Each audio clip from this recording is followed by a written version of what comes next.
उद्धट कारस्थान होते आणि हे अवलाद व्हॉट्सअप, फेसबुक, इंस्टाग्राम मध्ये आहे.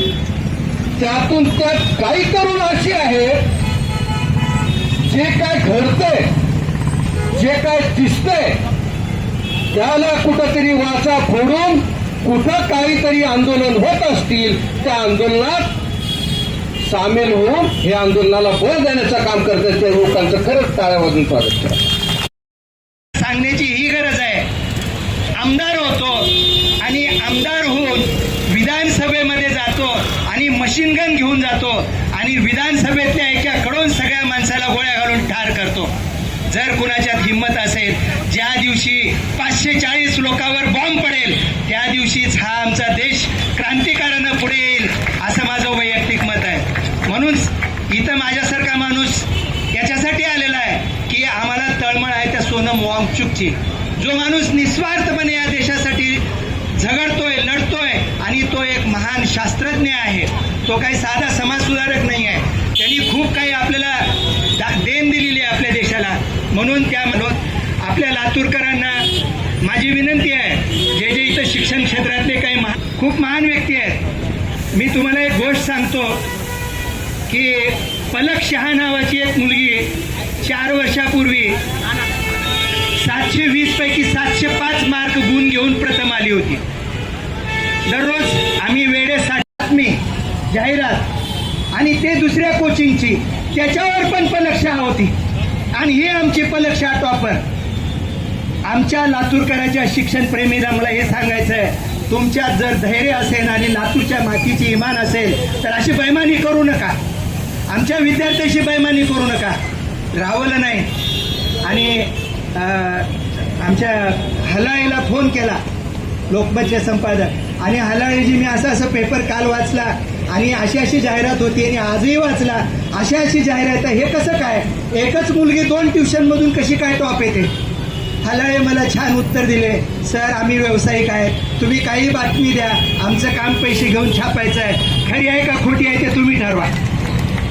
पत्रकारिता पण विकली गेलेली आहे. पत्रकारिता पण विकलेली आहे. आता या देशामध्ये तुम्ही आम्ही सगळेच विकायला लागलो की काय असं वाटायला लागलंय. म्हणून प्रत्येकाने सिद्ध करावं, मी प्रामाणिक नागरिक आहे या देशाचा आणि मला समाजाचं काही देणं आहे, असं जर प्रत्येकाने ठरवलं तरच आपण काहीतरी या देशाला पुढे नेऊ. अन्यथा देश फार लवकर विकला जाईल असं मला वाटतंय.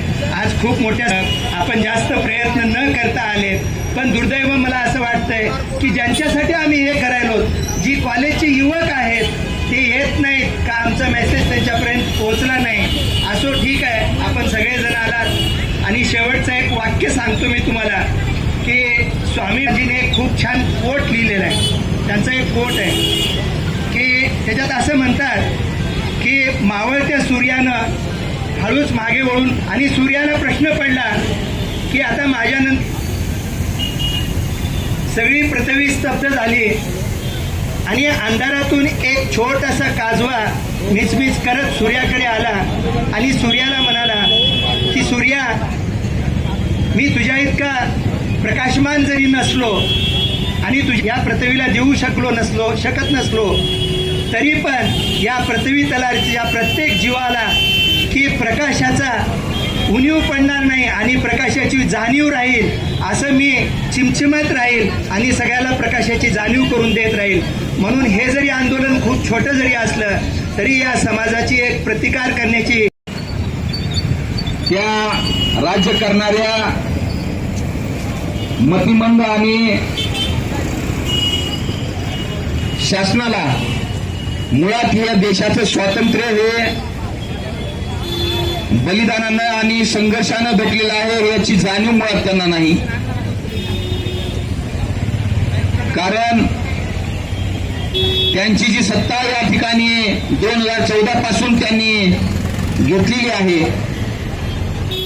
मुळात ती सत्ता ही धर्मवादावर आणि जात व्यवस्थेवर त्यांनी सत्ता स्थगित केलेली आहे. परंतु या देशाला उभा करणारे जे शेतकरी आहेत,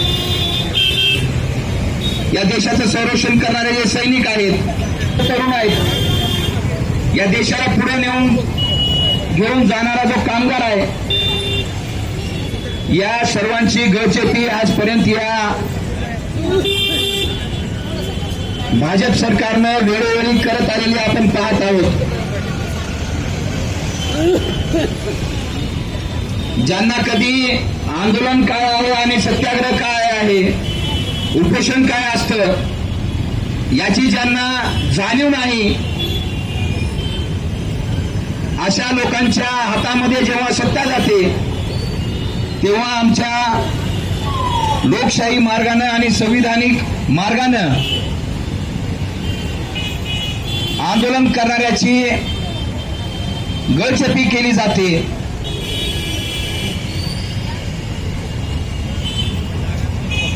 मुळात आपण ज्या व्यक्तीमुळे आपण या ठिकाणी सर्वजण उपस्थित आहोत, जे दिल्लीच्या जंतर मंतरवर उपोषण करत होते, असे आपले सोनमजी वांगचुक यांना ज्या जोर जबरदस्तीनं त्यांचं आंदोलन उधळून टाकण्यात आलं. आता सध्या तिथं लाठीचार्ज सुरू आहे. हा देश गांधींना मानणारा आहे, हा देश डॉक्टर बाबासाहेब आंबेडकरांना मानणारा आहे, हा देश छत्रपती शिवाजींना मानणारा आहे.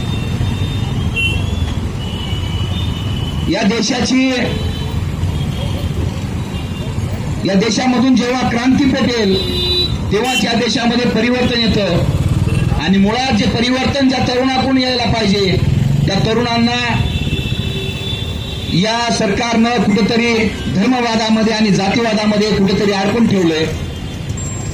या महाराष्ट्रामधील किंबहुना या देशातील तरुणांना काय पाहिजे तर हाताला रोजगार पाहिजे, शिक्षण पाहिजे आणि त्यांचं भविष्य हे सिक्युअर पाहिजे.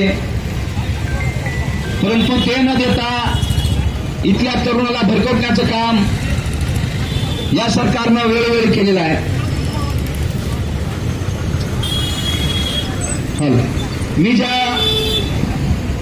मी वंचित बहुजन आघाडी या पक्षाकडून प्रतिनिधित्व लातूर शहरामध्ये करतो.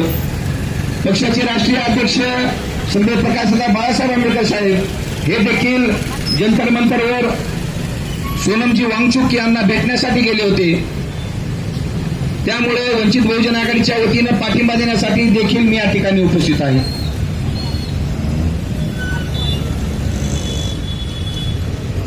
या देशात आणि या महाराष्ट्रामध्ये जे सरकार आज आपण पाहत आहोत, या सरकारानं प्रत्येक वेळेस आपल्यासारख्या आंदोलनजीवी आणि संविधानवादी लोकांची गळचेपी ही पावली करण्याची सुरुवात त्यांनी केलेली आहे. कारण लोकशाही ज्यांना मान्य नसते, ज्यांना लोकांचं राज्य मान्य नसतं,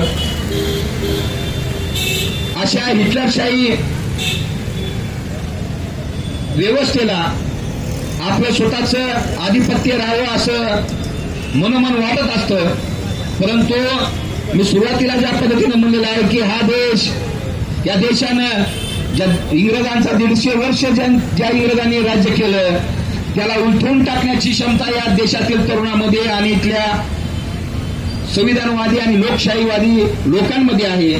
त्यामुळे फक्त 2014 पासून ते आतापर्यंत 12 वर्षाच्या या सरकारनं हे लक्षात घ्यावं. सर, जर पाहायला गेलं तर आज अतिशय प्रचंड अशी विचित्र परिस्थिती झालेली आहे. म्हणजे आपण पाहू शकता की जे विद्यार्थी येणाऱ्या पिढीचं भविष्य आहे, जे विद्यार्थी पुढे जाऊन काहीतरी बनणार आहेत, डॉक्टर बनणार आहेत, इंजिनियर बनणार आहेत, यांचा देखील आवाज हा कुठेतरी दाबला जातोय आणि अतिशय लांछनास्पद कृत्य हे या सरकारकडून केलं जात आहे. बघायला गेलं तर राम मंदिर मध्ये जी चोरी होते त्यावर कोणीही प्रश्न उचलत नाही. त्या चोरीला जो जिम्मेदार आहे त्याला कोणीही प्रश्न विचारत नाही. पण जो सोनम वांगचुक विद्यार्थ्यांच्या भविष्यासाठी प्रश्न उचलतोय त्याला मात्र आपल्याला उपोषण करायचा देखील हक्क नाही, असं या सरकारचं म्हणणं आहे, असं या भ्रष्टाचारी सरकारचं म्हणणं आहे.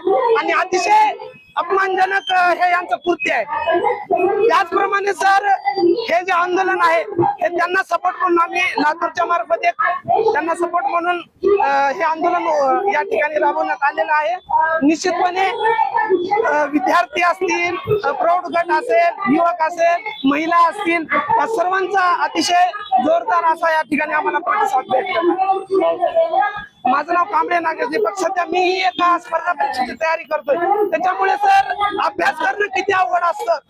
यांना वाटतंय की परीक्षा लीक झाली त्याच्यानंतर दुसरा पेपर घेऊ, पण जी तयारी करायला जी मेंटॅलिटी असते ना ती पूर्ण डिस्टर्ब होऊन जात असते अगदी.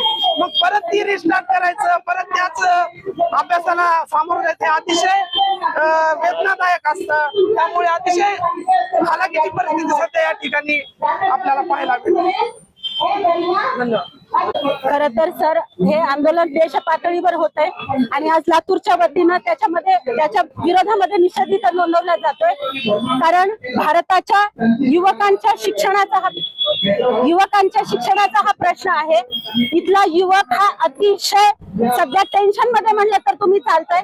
कारण शिक्षण नाही, शिक्षण व्यवस्थित घेतलं तर पेपरफुटी होते.